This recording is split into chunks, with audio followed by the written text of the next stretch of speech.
이제 오늘은 계시록 저희가 126강이죠. 넷째 묵시 8번째 시간입니다.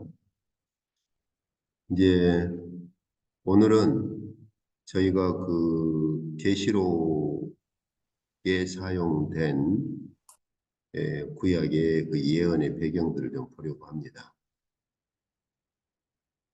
이제 뒤에 저희가 보겠지만은 계시록 21장, 22장 이 마지막 네 번째 묵시는 일종의 이제 결론이지만 이 네 번째 묵시는 구약 이사야서 52장부터 60장에 이르는 그 전체의 배경을 가지고 있어요. 이제 뒤에 가면서 하나씩 저희가 보겠지만은 대부분 이사야서를 두 부분으로 구분할 때 그러니까 1장부터 39장하고 40장부터 66장 그렇게 구분하는 경우들이 많죠. 그런데 이제 오늘 저희가 보시면은 이사야서를 만약 크게 두 부분으로 구분한다면 뭐 1장부터 39장하고 40장에서 66장으로 구분해도 무리는 없겠으나 사실 그 이사야서 1장부터 51장하고 52장에서 66장으로 구분하는 것이 훨씬 더 확실한 구분이라고 볼 수가 있어요. 왜 그러냐면 방금 제가 말씀드린 대로 52장에서 66장까지가 계시록 21장, 22장 전체 배경으로 깔려 있습니다. 이제 그리고 계시록 묵시에 사용된 예언들 전체를 전반적으로 한번 좀 볼 겁니다. 선지서들이 사용된 예언들, 그래서 1, 2로 나누어서 저희가 볼 겁니다. 그리고 마지막 결론으로 선지서 예언의 구성이 어떻게 이루어지는가. 이걸 저희가 보게 되면 지금까지 대부분은 선지서 예언을 볼 때 메시아 예언, 새 이스라엘을 만드시겠다는, 새 이스라엘을 창조하시겠다는 예언 대부분 거기까지 보죠. 거기까지. 그런데 오늘 저희가 보고 나면 또 한 파트를 지금까지 놓쳐왔다는 걸 보게 됩니다. 그게 뭐냐면 바로 방금 제가 말씀드린 계시록 21장, 22장에 대한 예언. 그래서 아마 그 선지서 예언들을 볼 때 계시록까지 연결하는 그런 고찰들은 보기가 쉽지 않을 거예요. 이제 제가 그 계시록 강의 끝나면 구약과 신약 전반적인 걸 살펴보겠다고 했잖아요. 그때 보면 사실은 메시아 예언은 하나님께서 선지서에서 계시록에 등장하는 하늘의 새 예루살렘의 전초전입니다. 궁극적인 목적은 어디로 향하냐면 새 예루살렘의 완성을 향한 선지서 예언의 성격이 강해요. 근데 저희는 대부분 이제 구약에 특히 선지서 볼 때 메시아 예언 그리고 새 이스라엘을 하나님께서 창조하시겠다는 거기까지 보죠. 새 예루살렘, 그러니까 새 이스라엘로서 새 예루살렘이 아니고 계시록 21장, 22장에 나오는 새 예루살렘에 대한 고찰은 선지서를 다룰 때 그러한 부분의 고찰이 등장하는 경우는 별로 없어요. 그런데 오늘 저희가 이 계시록에 대한 부분을 보고 나면 하나님께서 선지자들에게 특히 이사야 선지자 이후부터 우리 성경에 기록된 이사야서 2구부터 살펴보시면 오히려 요한계시록에 등장하는 하늘의 새 예루살렘에 대한 예언의 비중이라든지 그 목표점이 얼마나 강하게 나타나 있는가 하는 것을 알 수 있게 될 겁니다. 하나씩 좀 보시죠. 먼저 저희가 이사야서 예언을 먼저 보고, 그리고 저희가 여기 52장, 54장, 60장, 65장, 66장 이 예언들이 계시록 21장, 22장과 얼마나 그 정확하게 매치가 되는지 그걸 그 다음에 보시죠. 방금 제가 말씀드린 대로 전반적으로 보면은 이사야서를 1장부터 39장 그리고 40장에서 66장으로 크게 두 부분으로 구분할 때 그렇게 구분하는 분들이 계셔요. 또 책들도 그렇게 구분하는 책들도 제법 있습니다. 그런데 그 구분보다는 이사야에서 1장부터 51장까지 하고 52장부터 새로운 전개가 이루어지는 걸 볼 수 있어요. 굉장히 확실한 구분으로 두드러지게 등장합니다. 자, 그러면 여기 52장을 볼까요? 여기 52장을 보시면 이제 시온에 대한, 그죠? 그래서 시온이여 깰지어다. 근데 이 시온을 누구로 다시 반복하느냐면 거룩한 성 예루살렘이여. 이렇게요. 그러니까 여기 시온은 영적 이스라엘을 말한 것이 아니고 거룩한 성 예루살렘을 가리키는 거죠. 히브리 언어의 특성이죠. 예, 한번 말한 것을 같은 의미의 다른 말로 반복하는 것. 시편에 굉장히 많이 등장하죠. 뭐 이것을 문법적인 뭐 용어까지 그렇게 말할 필요는 없고요. 이 시온을 거룩한 성 예루살렘으로 반복하는데 그런데 이것을 혹자는 새로운 이스라엘로 그게 영적 해석을 하는 경우도 있어요. 그런데 그건 굉장히 저희가 조심해야 될 거고 무리한 영적 해석입니다. 왜 그러냐면 이 거룩한 성 예루살렘이여 내 아름다운 옷을 입을지어다 이렇게 말하고 있죠. 여기 이제 다음 슬라이드에서 보겠지만 거룩한 성 예루살렘이 아름다운 옷을 입는다. 저희가 지금까지 계시록 봐왔으니까 이거 21장에 있는 표현 아닌가요? 그래서 키워드를 보시면 거룩한 성 예루살렘과 이 거룩한 성 예루살렘이 아름다운 옷을 입게 된다는 거죠. 이건 영적 이스라엘을 말한 것이 아니고 계시록 21장에 나오는 하늘의 예루살렘에 대한 예언입니다. 그러니까 51장까지 해서 하나님께서 이스라엘을 왜 심판하시고 그리고 어떤 메시아를 보낼 것인가. 그러면서 52장부터서는 하나님께서 계시록 21장에 나오는 하늘의 거룩한 성 예루살렘에 대한 예언으로 하나님께서 마지막 이사야 선지자의 예언을 마무리하시는 거예요. 그게 52장부터 66장까지입니다.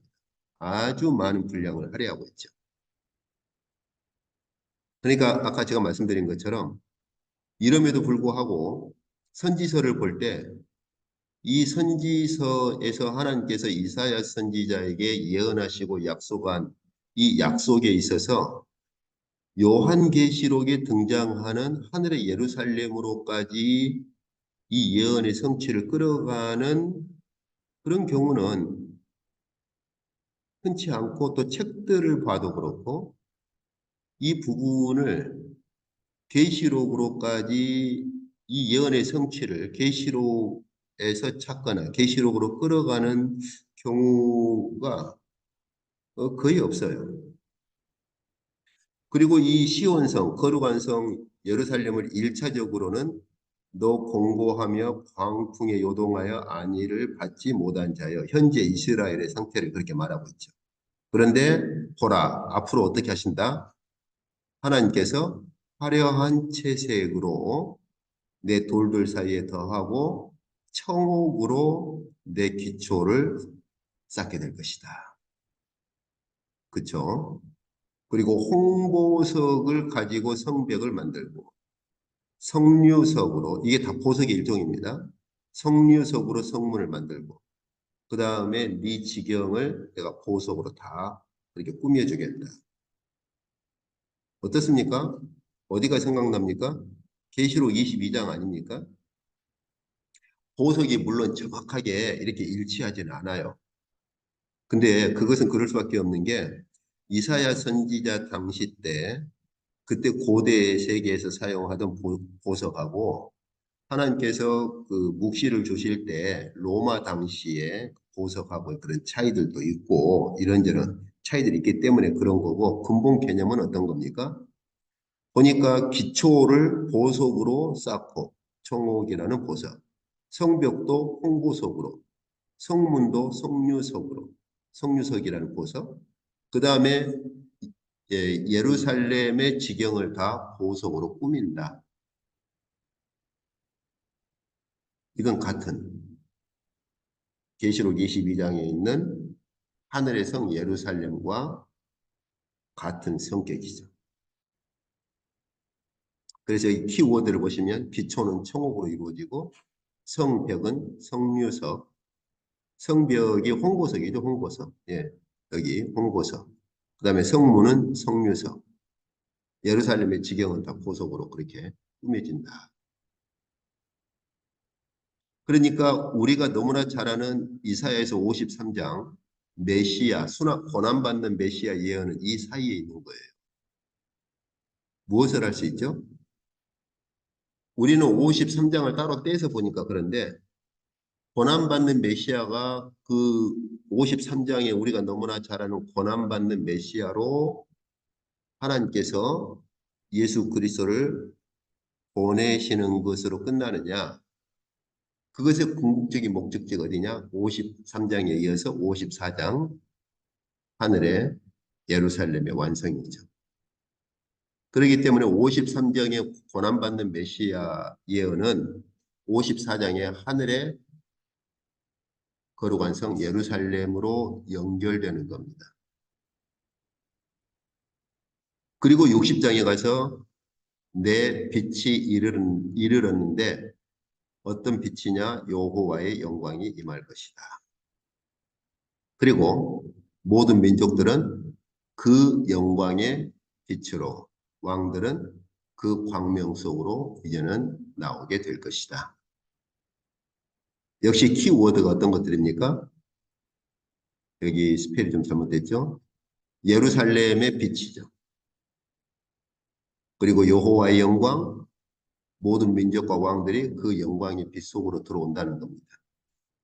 이거 저희가 계시록 22장 살펴봤던 것 아닙니까?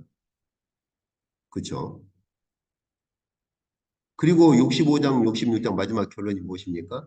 내가 새 하늘과 새 땅을 창조하겠다. 이전 것은 기억되거나 생각나지 않을 것이다.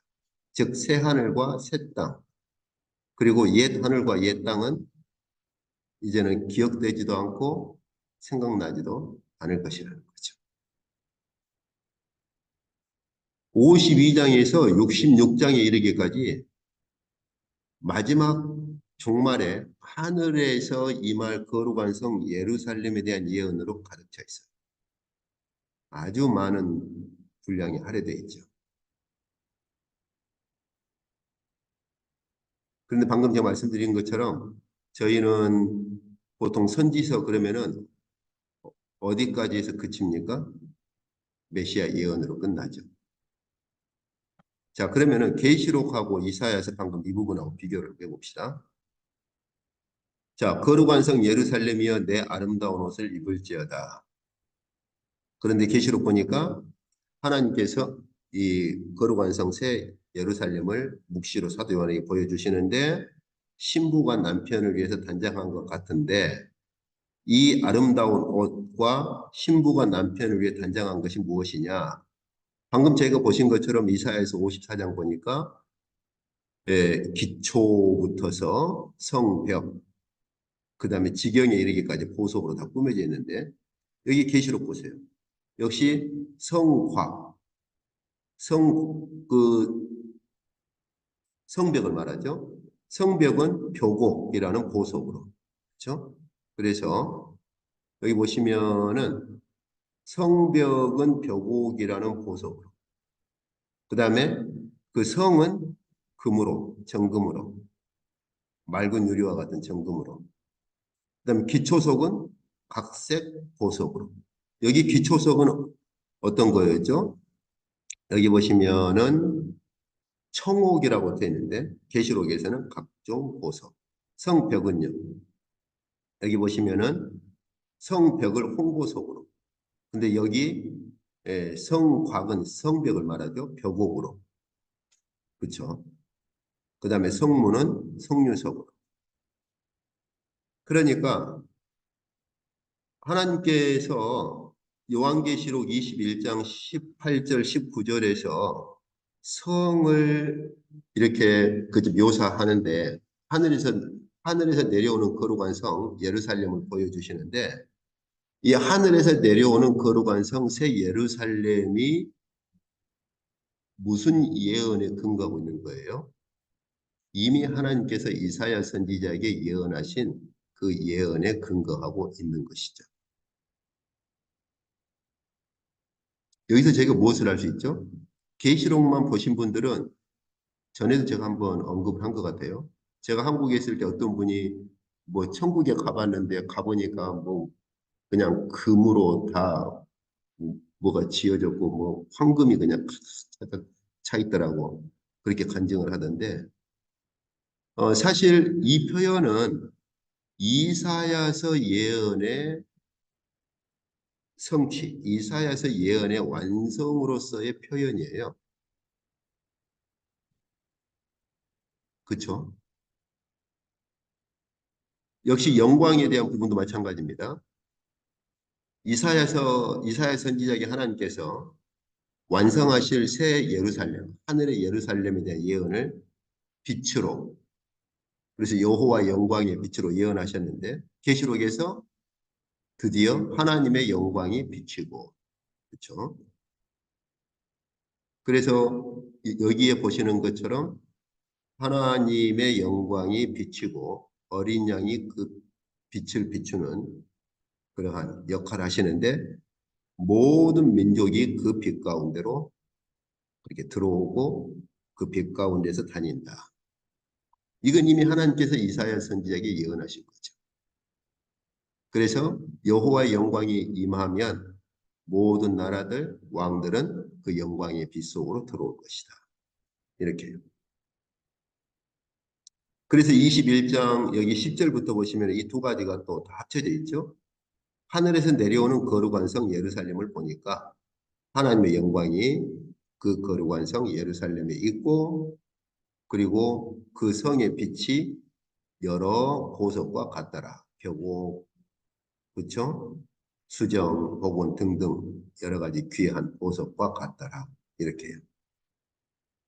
그러니까 이미 이사야 선지자에게 하나님께서 영적 이스라엘의 시온이 아니고 하늘에 있는 하늘의 거룩한 성 예루살렘을 하나님께서 완성하실 것을 예언을 이미 하셨어요.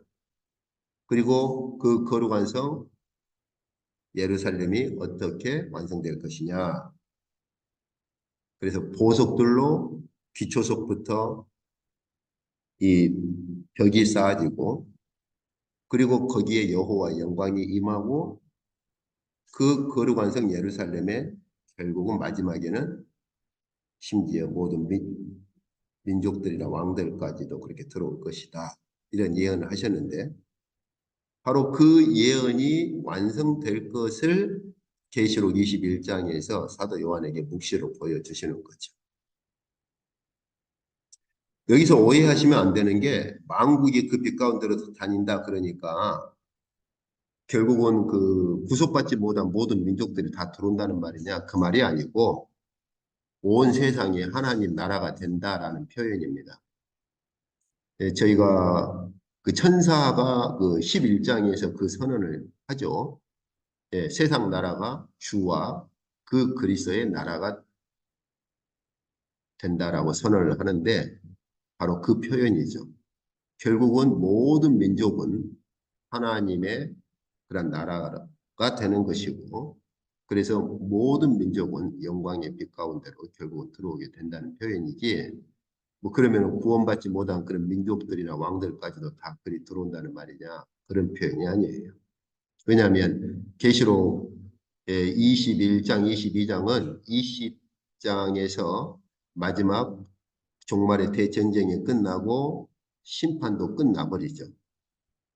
그리고 나서 이제 진행되는 것을 보여주기 때문에 이제는 이 땅에 있는 모든 나라가 하나님 나라가 된다라고 하는 것을 보여주는 것이지, 뭐 그때가 되면은 이미 다 심판을 받아버렸는데 어떻게 믿지 않는 민족들이 하나님 나라에로 들어올 수 있겠어요?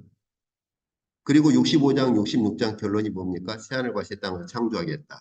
역시 21장에서 어떤 선언이 이루어지죠? 21장 1절에 내가 새하늘과 새 땅을 보는데 처음 하늘과 처음 땅이 없어졌다. 또 20장 11절에서도 땅과 하늘이 이전 땅과 이전 땅은 다 없어졌다. 바로 하나님께서 이사야 선지자에게 예언하셨다. 새 하늘과 새 땅을 창조하나니 이전 것은 기억되거나 마음에 생각나지 않을 것이다 하는 이 예언의 성취가 이루어지는 거죠. 그래서 저희가 여기서 계시록하고 함께 비교하면서 살펴볼 수 있는 것처럼 하나님께서 이사야 선지자에게 특히 이사야에서 52장부터 66장에 이르기까지 이미 하나님께서 어떤 영적 이스라엘이 아니고 하늘에 있는 예루살렘의 완성을 예언을 하신 것이 이사야에서 52장부터 66장까지이고 그 완성을 묵시로 보여주신 게 바로 계시록 21장이죠. 물론 이제 좀 확대되면 마지막 네 번째 묵시니까 22장까지로도 확장을 할 수가 있어요. 그래서 저희가 이 이사야서와 이 계시록 이 두 가지 관계를 조금 잘 이해를 해야 될 필요가 있습니다.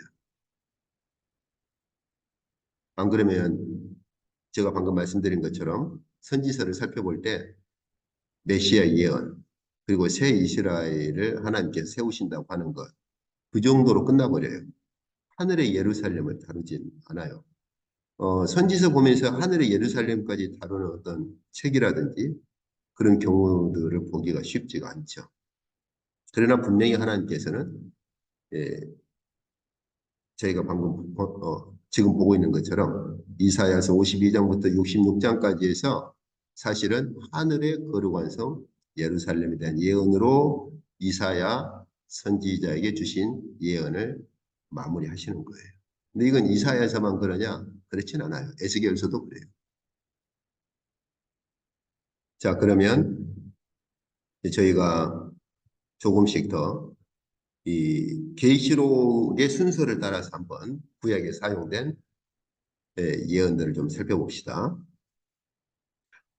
계시록 5장에서 저희가 보았듯이 계시록 5장에 그 두루마리 묵시가 있죠. 그 두루마리 묵시는 바로 다니엘 선지자에게 주신 예언의 완성이죠. 저희가 다니엘서 12장에 보시면은 다니엘에게는 마지막 때까지 이 말을 간수하고 봉함해라. 그래서 하나님께서 다니엘 선지자에게 예언을 묵시죠. 묵시. 다니엘 선지자에게 묵시로 주신 이 말씀을 인봉하라고 봉함하라고 그렇게 말씀을 하시죠. 그래서 마지막 때까지 이 말씀은 마지막 때까지 이 묵시의 말씀을 봉함해라. 이렇게. 그런데 계시록 보니까 드디어 오른손에 두루마리가 있죠. 여기 보면은 이 글을 봉함하라 이렇게 되어 있는데 임봉하라는 말인데 다니엘 선지자 당시 때에는 오늘날 우리가 보고 있는 책처럼 이렇게 접히는 책이 아니고 두루마리죠, 항상. 짐승 가죽을 쓰다 보니까 짐승 가죽 굉장히 부드러운 그 짐승 중에 그 가죽을 이렇게 밀대로 밀어가지고 그걸 이제 기록하는 그런 종이처럼 쓰죠. 어쨌든 또 그 부분으로 가면 빠지니까 일단 그리고 나서 그것을 이제 이렇게 말죠. 두루마리처럼 말죠. 그리고 끝부분에 예, 인봉을 하죠. 펼쳐지지 않도록. 그러니까 이 다니엘서에서 말씀하신 이 말씀은 바로 이런 두루마리 배경을 가지고 있는 것이고 계시록에서 이 두루마리가 하나님께서 그 두루마리를 가지고 계시는 것을 그렇게 보죠. 그리고 하나가 아니라 일곱 인으로 두루마리를 일곱 인으로 그렇게 붙여가지고 봉해져 있는 걸 보죠. 이것이 드디어 펼쳐지죠. 그러니까 다니엘 선지자에게 주신 예언의 이 묵시의 이 말씀이 계시록에서 드디어 펼쳐지는 것을 볼 수가 있습니다. 그리고 이제 그 두루마리를 펼칠 때 말들이 등장하죠. 뭐 흰 말, 붉은 말, 검정색 말, 청황색 말. 사실은 이 말들의 배경은 스가랴서입니다. 물론 역할은 달라요. 여기 계시록에서 이 말들은 하나님의 종말의 징조를 집행을 하죠. 그런데 스가랴서는 하나님께서 세상에 이렇게 보내서 세상을 살펴보도록 하는 역할을 합니다. 어떤 종말의 징조를 집행하진 않아요. 그런데 저희가 한 가지 주목해야 될 것은 이 말들의 성격이에요. 그래서 여기 붉은 말, 검은 말, 뭐 흰 말 이렇게 섞여진 말이 있는데 이 말의 성격이 뭐냐? 이 말들은 주 앞에 항상 대기하고 있는 말씀이죠. 그래서 이 말들은 스가랴서 같은 경우는 주 앞에서 대기하고 있다가 세상을 살펴보도록 이렇게 그 말들을 보내는 것이고 계시록에서는 주 앞에 대기하고 있는 이 말들을 보내서 종말의 징조를 집행을 하시는 거죠.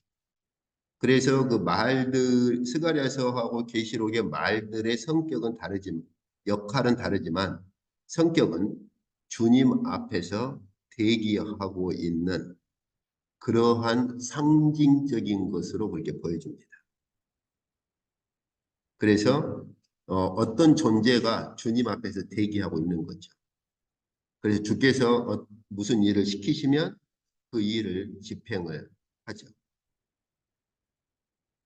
그래서 이제 저희가 계시록 보면은 그 말을 타는 자가 나오죠. 그 말을 타는 자가 종말의 징조를 집행을 합니다. 자, 그리고 여기 계시록 12장에서 여자가 그 뱀을 피해서 한 떼와 두 떼, 반 떼를 양육을 받죠. 하나님의 보호 가운데서 이 한 떼와 두 떼, 반 떼는 계시록에서 다른 말로는 1260일이라고 그렇게 표현이 되죠. 그래서 여기 한 때, 두 때, 반 때라고 하는 것은 다른 말로는 1260일. 그리고 다른 말로는 개월수로 말할 때는 42달로 말합니다.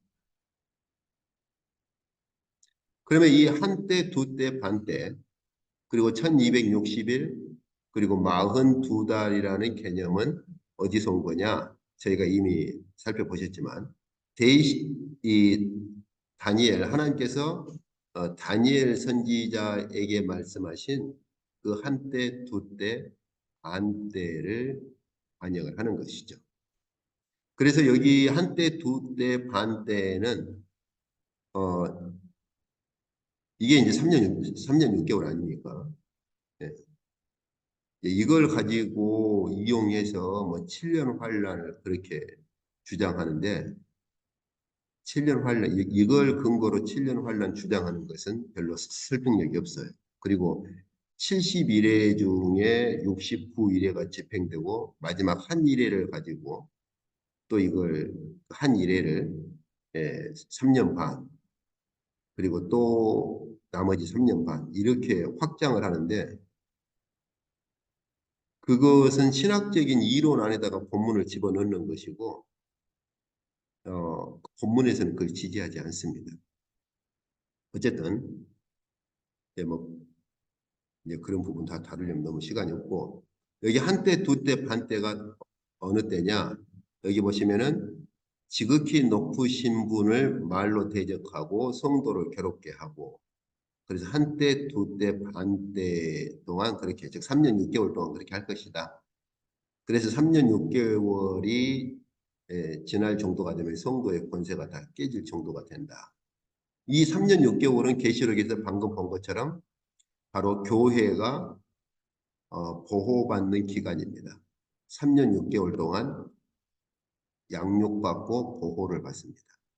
그런데 또 다른 측면에서는 하나님의 거룩한 성 바깥쪽, 그래서 성전 바깥마당이 짓밟히는 기간이기도 합니다. 그러니까 한편에서는 하나님의 교회가 보호를 받고 한편에서는 하나님의 즉 예루살렘 성전 바깥쪽이 짓밟히는 기간이 되기도 합니다. 그래서 12장 6절, 14절에서 이렇게 표현했지만 6절에서도 그 광야에서 1260일, 즉 한때, 두때, 반때 동안 양육을 받는다. 이렇게 되어 있죠. 그리고 여기 13장 5절에 보면은 역시 3년 반 동안 신성 모독을 하는 짐승이 활동하는 시기입니다. 그러니까 짐승이 활동하는 시기가 3년 6개월인데 이걸 가지고 또 7년으로 확장을 해서 3년 6개월은 이스라엘에 대한 핍박이고 3년 6개월은 이방인에 대한 핍박이다. 이렇게 구분하는 것은 본문에서 지지하지 않을 뿐만 아니라 성경 본문을 그 7년 환란이라는 틀 안에 끼워 넣으려고 만들어낸 이론이고 3년 6개월 자체가 마지막 대환란 시기입니다. 이스라엘이든 이방인이든 확장된 3년 6개월이 더 확장된 7년 개념은 다니엘서나 계시록에서는 없어요. 그래서 이 3년 6개월이 다른 말로 42달이고 다른 말로 1260일인 거죠. 이것이 바로 종말에 짐승이 활동하는 시기이고 교회가 핍박받으면서도 한편으로는 참된 교회는 양육을 받는 그러한 시기인 거죠. 그래서 저희가 지금 계속 보고 있는 것처럼 여기 한때, 두때, 반때, 1260일, 42달은 다니엘서를 배경으로 가지고 있다. 이렇게 저희가 볼 수가 있습니다. 자, 그 다음에 그 계시록의 본문을 좀 보시죠. 이제 그 42달 동안 3년 6개월 동안 1260일 동안 등장하는 짐승이 어떤 짐승이냐 하는 거죠. 그래서 여기 보면은 그 짐승을 묘사하기를 여기 보면 짐승이 한편으로는 표범, 한편으로는 곰, 또 사자 이런 그러니까 표범과 곰과 사자의 모습을 다 가지고 있죠. 그렇죠. 발은 곰의 발처럼 그렇게 하나님께서 묵시에서 보여주시고 입은 사자의 입으로 그러면서 전반적인 모습은 표범과 같은 그런 모습을 가지고 있죠. 사실은 바로 이러한 짐승들의 등장은 이미 다니엘서에서 네 짐승이 바다에서 나오죠. 다음 주에 저희가 보실 겁니다만은 묵시에서 다니엘서나 계시록의 묵시에서 바다는 악한 자들이 등장하는 장소로 쓰입니다. 그리고 또 짐승이 묶여 있는 곳이기도 해요. 그래서 하나님께서 그 하늘과 땅을 없애버리실 때 사도 요한이 독특하게 이전 하늘과 이전 땅 그러면서 바다를 언급을 합니다. 바다도 온데간데 없더라. 바다까지. 그냥 하늘과 땅이 온데간데 없더라. 그러면 충분한데 거기에 사도 요한은 바다도 온데간데 없이 사라지더라. 이렇게 바다를 언급을 해요. 왜 그러냐면 방금 제가 말씀드린 것처럼 다니엘서나 계시록에서 바다는 악한 자들이 나타나는 그런 상징적 장소로 하나님께서 묵시해서 사용을 하시거든요. 하늘에서 쫓겨난 용도 바닷가로 가서 대기를 하죠. 그래서 하늘과 땅만이 아니라 바다도 그렇게 사라진다라고 하는 표현을 사도 요한이 계시록에서 쓰죠. 그렇게. 그래서 네 짐승의 모습이죠.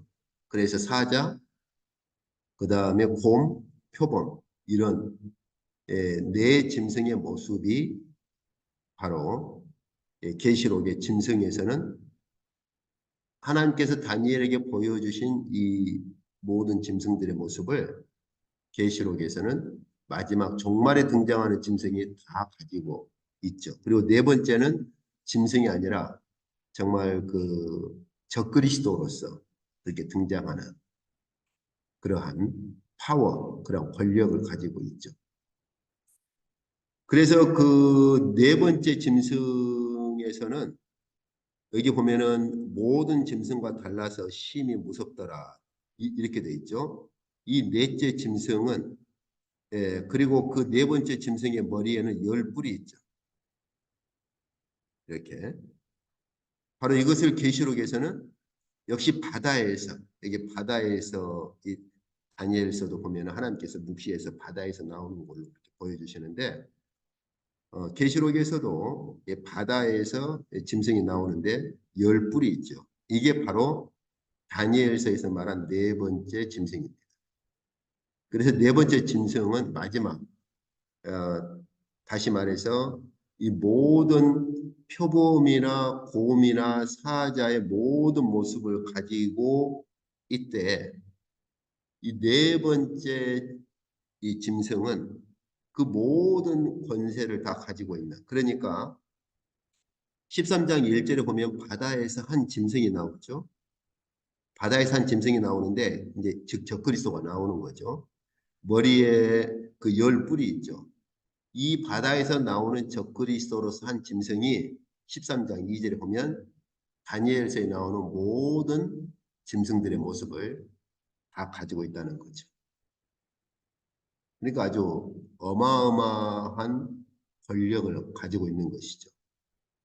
다니엘서에서 등장하는 네 번째 짐승으로 등장을 하면서도 첫째, 둘째, 세 번째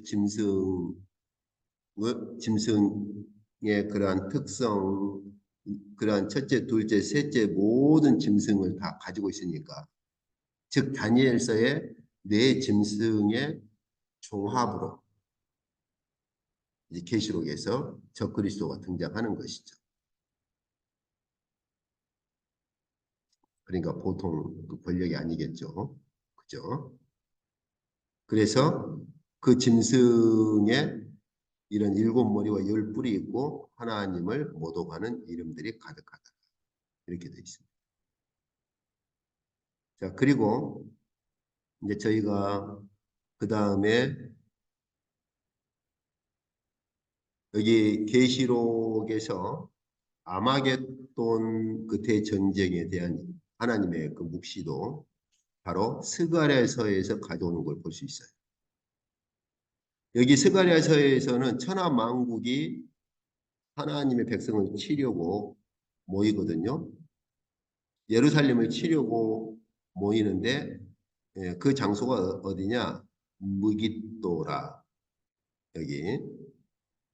그런데 이 무깃도라는 이 용어는 여기 마겟돈이라고도 그렇게 표현을 할 수가 있습니다. 그 히브리어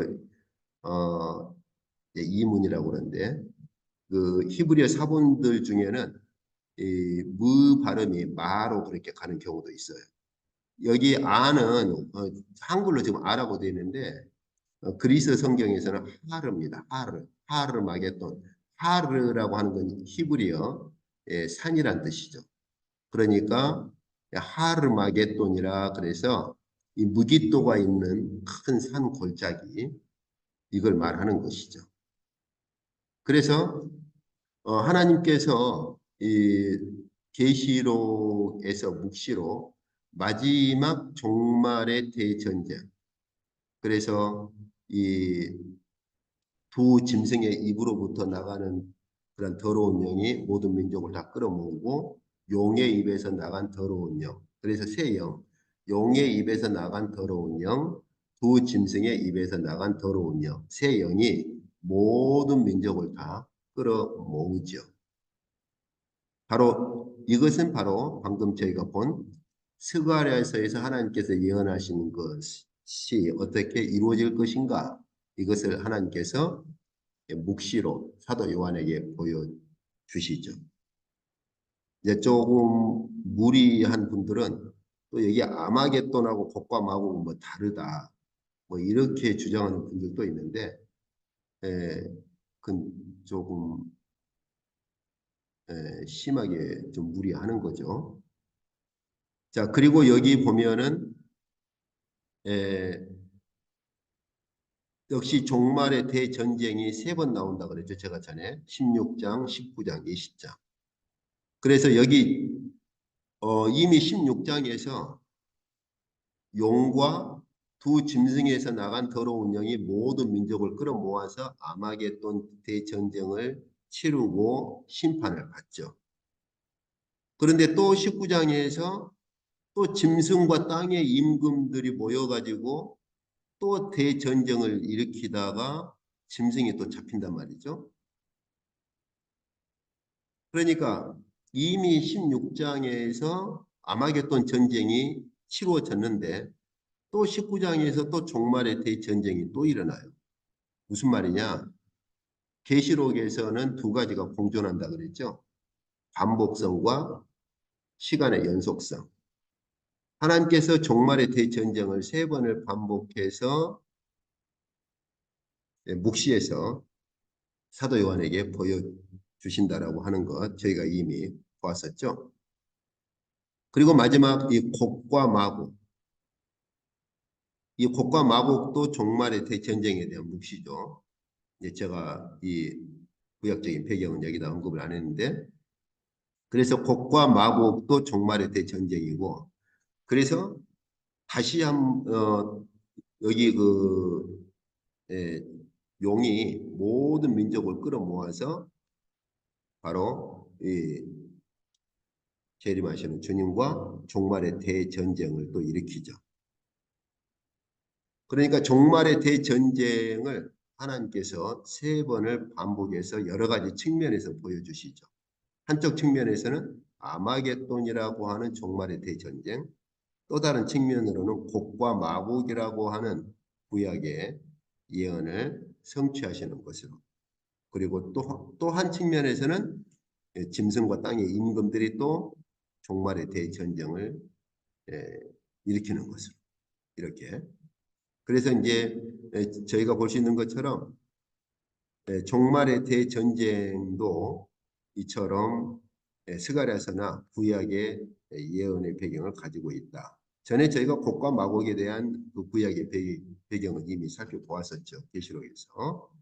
그래서 역시 이 본문도 이제 그렇다는 걸 볼 수가 있고요. 이제 이사야서를 중심으로 좀 살펴보시죠.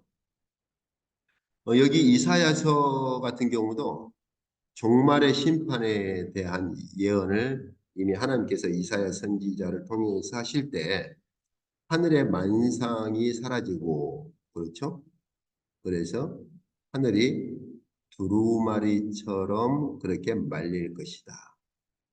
바로 예, 종말에 대한 예언을 이렇게 하셨는데 주님께서 여기 종말의 징조를 말씀하실 때에도 환란 후에 해가 어두워지고 달이 빛을 내지 않고 별들이 하늘에서 떨어지고 권능들이 흔들릴 것이다. 그리고 또 다른 예언에 보시면은 하늘이 바로 사라질 것에 대한 예언을 동시에 같이 하시죠. 이것이 어느 때냐? 여호와께서 보복하시는 날이고 여호와의 신원하시는, 즉 다시 말하면 하나님께서 하나님의 백성들의 피를 갚으시는 그날이다. 하나님의 심판의 날이 이렇다라고 하나님께서 이사야 선지자를 통해서 예언하셨는데 여기 여섯 번째 인을 뗄 때, 그렇죠? 여섯 번째 인을 뗄 때 바로 드디어 하나님께서 이것들이 성취되는 것을 보여주시죠.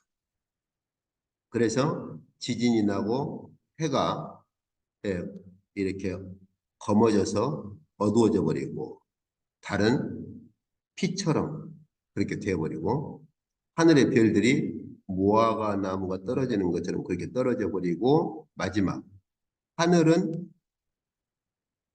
두루마리가 말리는 것 같이 이렇게 떠나게 될 것이다.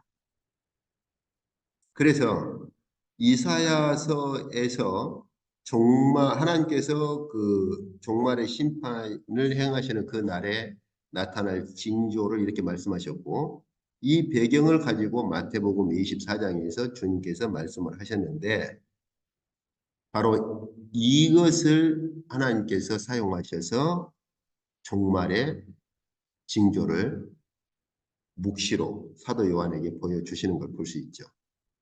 제가 거듭 말씀드리지만 그렇다면 이는 심판 자체가 아니라 종말의 징조라고 하는 걸 볼 수가 있죠. 근데 아마 계시록 책들을 보시면은 대부분의 책들이 계시록에 대한 대부분의 책들이 이 인을 하나님의 종말의 심판으로 보죠. 그러나 이건 종말의 심판이 아니고 이는 종말의 심판의 징조를 보여주는 것이죠. 그래서 여섯 번째 인까지 다 뗐을 때에 드디어 하나님의 심판이 시작된다라는 선언이 하늘에서 들려오죠. 여섯 번째 인까지 떼고 나서 일곱째 인을 뗄 때. 그러니까 여섯 번째 인까지는 하나님의 심판의 시작이 아닌 거예요. 왜냐하면 일곱 번째 인을 뗄 때 바로 하나님의 심판이 시작된다라는 선언이 하늘에서 들려오니까요. 이제 그리고 여기 방금 저희가 보셨습니다만은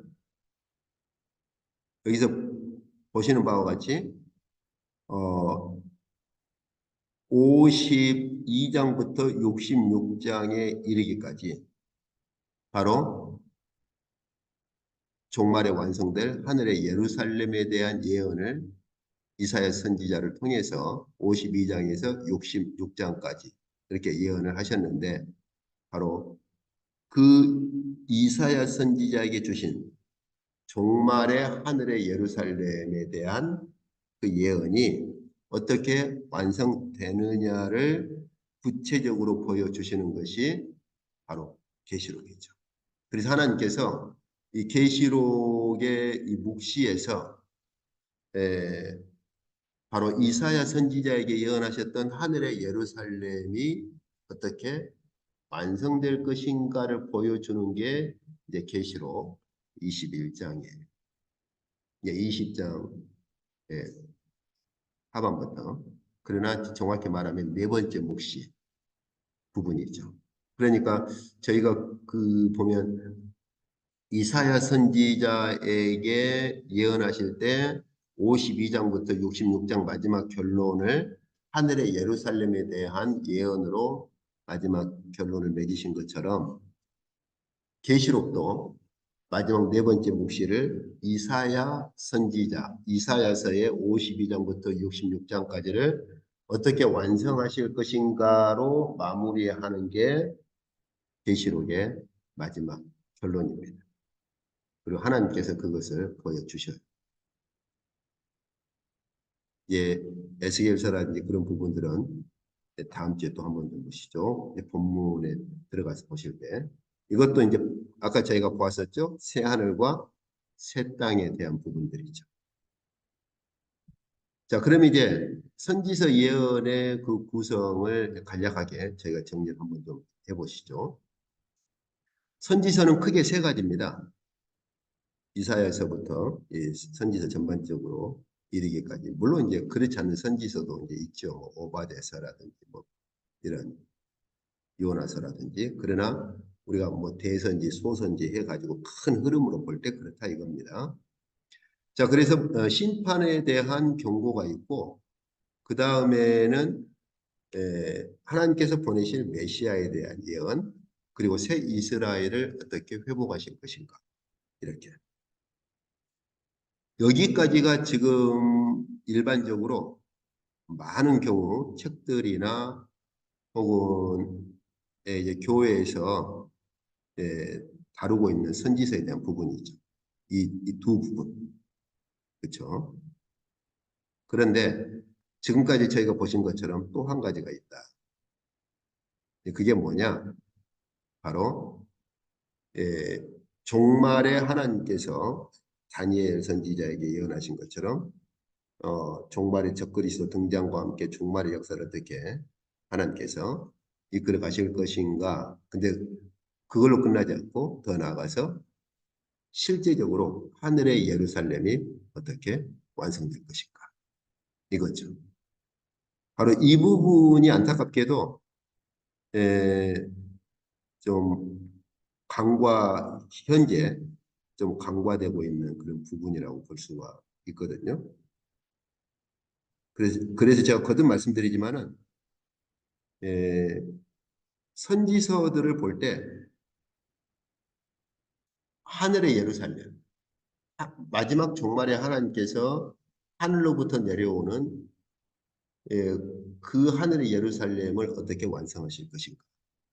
이것에 대한 예언을 하나님께서 이미 선지자들에게 주신 거예요. 특히 방금 제가 거듭 말씀드렸지만 이사야서나 에스겔서에 보면 이런 것들이 마지막 결론을 저희가 에스겔서 결론도 그래요.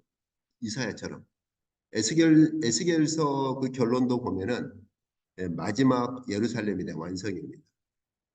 그래서 그 성에 물이 차오른다든지 그리고 성을 측량하는 것이 또 저희가 그 계시록에 보면은 마지막 하늘의 예루살렘 성을 측량을 하죠. 어쨌든 다음 주에 그런 것들을 좀 보시죠. 그래서 이제 앞으로 저희가 이 선지서들을 볼 때에 당연히 뭐 심판에 대한 건 저희가 잘 알고 있고 메시아 예언도 저희가 너무나 잘 알고 있고 새 이스라엘 회복도 너무나 잘 알고 있죠. 예. 그런데 이 하늘의 예루살렘에 대한 부분, 이 예언도 안 놓쳐야 한다는 겁니다. 왜냐하면 이게 사실은 마지막 결론이거든요. 왜 하나님께서 메시아를 보내시고 새 이스라엘을 회복하시느냐? 그 새 이스라엘이 바로 14만 4천이고 그 새 이스라엘이 하나님의 신부인 예루살렘으로 들어갈 자이기 때문에 바로 하나님의 새 이스라엘이 그리고 새 이스라엘이 들어가서 모이는 하늘의 예루살렘 자체가 어린 양의 신부이기 때문에 이 부분을 빼버리면 마지막 그 완성을 빼버리는 거예요. 이 부분 참 중요합니다. 자, 이제 다음 주부터서는 본문을 저희가 보면서 본문에 나타난 것들, 본문을 조금 더 구체적으로 좀 살펴보도록 그렇게 하겠습니다. 오늘 이쪽까지 하도록 하겠습니다.